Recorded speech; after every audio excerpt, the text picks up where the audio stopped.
학생들에게도 우리 가영이한테도 하나의 일상이었습니다. 할로윈이 문제가 아니고요.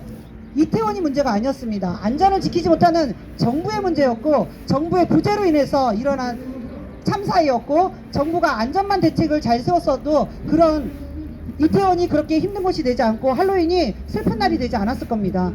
할로윈 즐기십시오. 이태원 많이 가주십시오. 그래서 그곳이 다시 살아나길 바랍니다. 우리들의 일상은 우리는 뺏기면 안 됩니다. 대신 안전을 요구하십시오.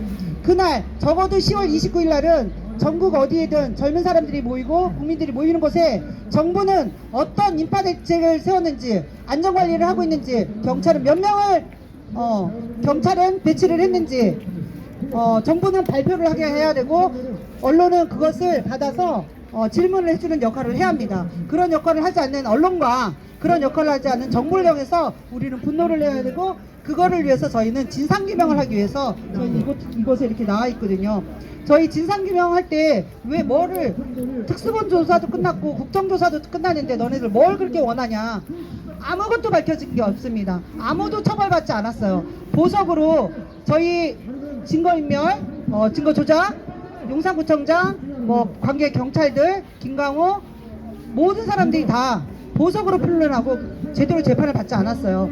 보석으로 풀려날 수 있는 죄목이 아니었어요. 증거인멸이라든가 증거조작은 보석으로 풀려날 수 있는 죄명이 아니래요. 근데 정부는 보석으로 풀어줬습니다. 왜냐하면 세월호나 대구 지하철이나 이런 참사들은 1차적인 책임을 져야 되는 선사가 있었고, 지하철 공사가 있었는데, 우리 참사 같은 경우는 1차적인 책임이 정부에 있어요. 안전대책을 하지 않은 경찰에 있고요, 소방에 있고, 행안부에 있습니다. 그래서 이 사람들이 이 잘못을 이것을 조사하고 드러냈을 때 1차적으로 자기네들이 제일 먼저 벌을 받기 때문에 무조건적으로 은폐할 수밖에 없습니다.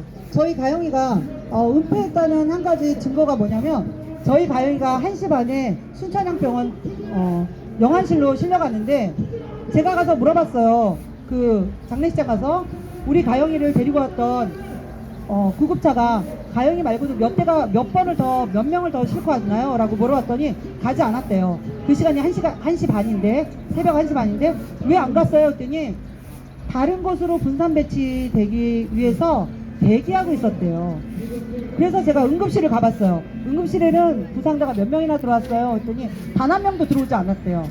그 시간에 그 참사의 희생자 뿐만이 아니라 부상자, 그곳에 있는 생존자들을 구할 의지가 없었습니다. 그래서 순천향병원 응급실에는 부상자가 단 한 명도 들어오지 않거든요. 그런 엄청난 일을 하고 희생자, 이 사람 죽었을 것 같아, 숨을 안 쉬어, 그러면 무조건 다 희생자로 몰아버리고 그 아이들을 땅에다 방치하고, 숨을 쉬고 있는 아이들, 새벽까지 스마트워치가 뛰고 있던 아이가 있었어요. 그 아이가 땅바닥에 방치되면서 저체온증으로 별이 되게 만들고, 이런 정부에 의해서 아무것도, 소방, 경찰 아무것도 저희들한테 브리핑을 한 적이 없어요.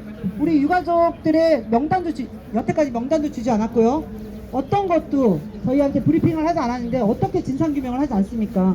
제가 정부로 받은 첫 번째 문서가 사망진단서인데, 거기에 우리 가영이의 사망시간이 00시 00분, 장소 미정, 이런 사망진단서를 저한테 보내요.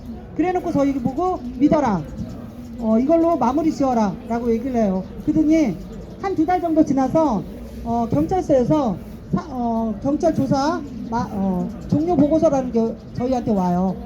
거기에는 뭐라고 써있냐면 죄명, 변사 이렇게 나와 있어요.